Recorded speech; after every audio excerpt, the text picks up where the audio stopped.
Hey there, Grumpy Old Fart here. I'm doing a Recon the role-playing game story. I'm titling this one The Perimeter.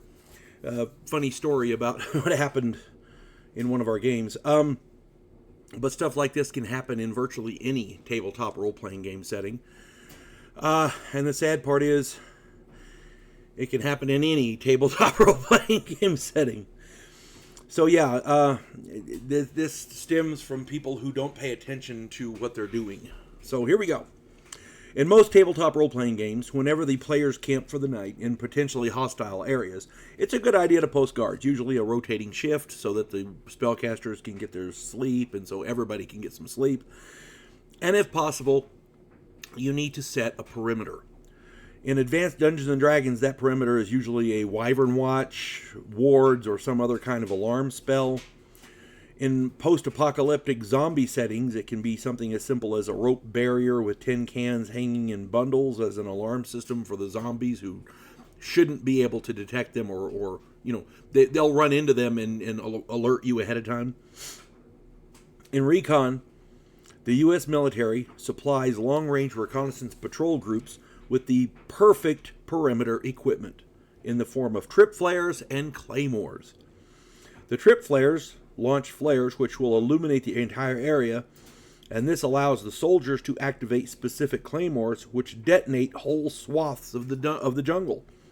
Particularly vicious soldiers could put the claymores on trip wires, which bypasses the trip flares altogether and just blows the enemy to kingdom come. The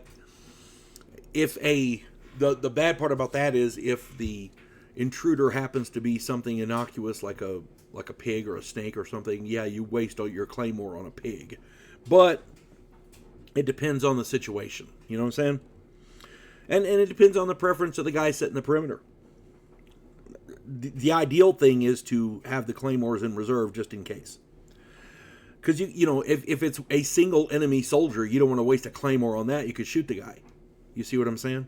But regardless of how you use these claymores, it is important to place them far enough away from the camp and aim them correctly so that they don't hit the friendly soldiers when they blow. Enemy soldiers were notorious in Vietnam for turning the claymores around so friendly soldiers would, when they activated them, would kill themselves by accident.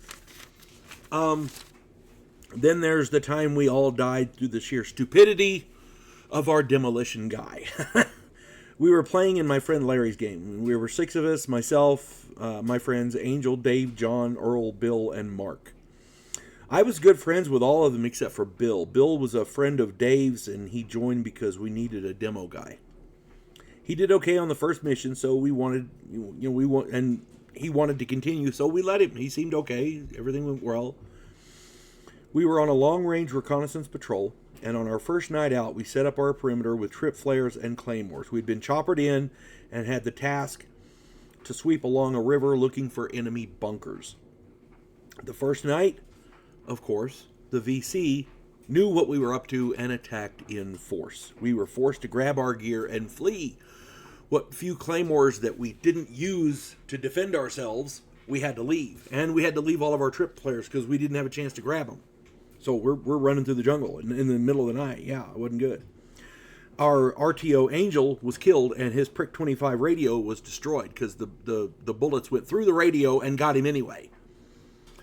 We were forced to leave our perimeter stuff behind. As I said, we couldn't call for help because the radio was gone. We couldn't call for an extraction. We headed into the jungle to hide out. That was our thing at that point, was survival.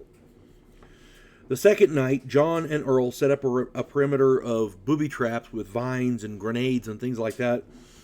And the VC, of course, tracked us, and we had to flee again, leaving all that stuff behind. Most of our grenades, and John, at that point, was killed. We found a glade near a stream and decided to try and camp again. We needed a perimeter, and Bill offered to set it up. We were all dead beat, so we let him. So forget it.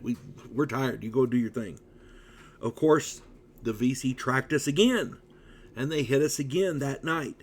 Their lead scouts hit the tripwires and detonated the entire perimeter, which, you're going to love this, consisted of 8 5-pound blocks of C4. which were positioned 10 feet from the camp. All around the camp. Yeah, we all died. Turns out Larry had explained the blast radius of C4, and that idiot still set up the perimeter with 40 pounds of C4, circling the camp at a 10-foot radius. When the mission, I'm going to give everybody a hint here. If you're playing in a game and the mission director tells you what you're doing wrong, listen to him. Oh my God, listen to him. There is nothing more. Okay. Tabletop role-playing games, your characters can get killed. I get that. Tabletop role-playing games where your characters die because of an accident or during combat or something like that, that's fine. Accidents happen. Cool.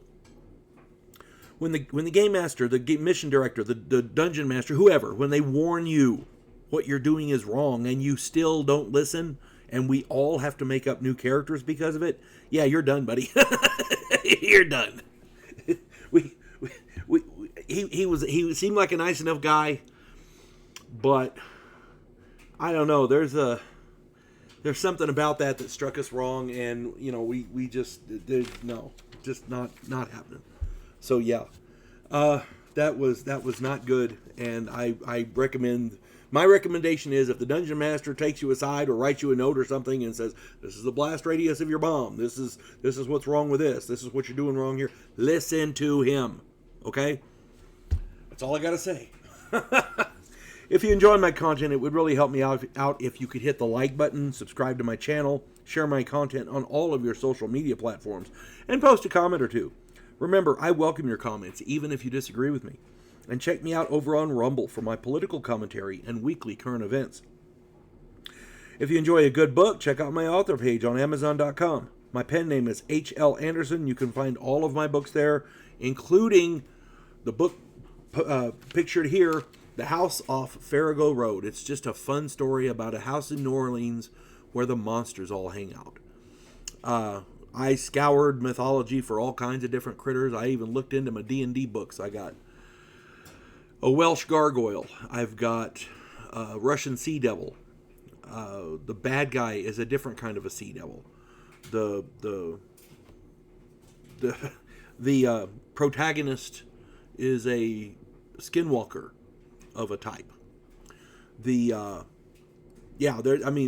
druid in there. I just kind of glommed everything in there and made a story out of it. And it's a fun little story. Everybody who's read it has told me it's my best work. But I leave that up to you. Hope you get it and hope you like it. And if that doesn't tickle your fancy, there's a whole bunch of other stuff there. I hope you find something you get that you enjoy, and I hope you like reading it. Hope you find something you like, and I hope you enjoy reading it. I'll get that right in a minute. Hope this finds everybody well. You folks have a good one. God bless one and all.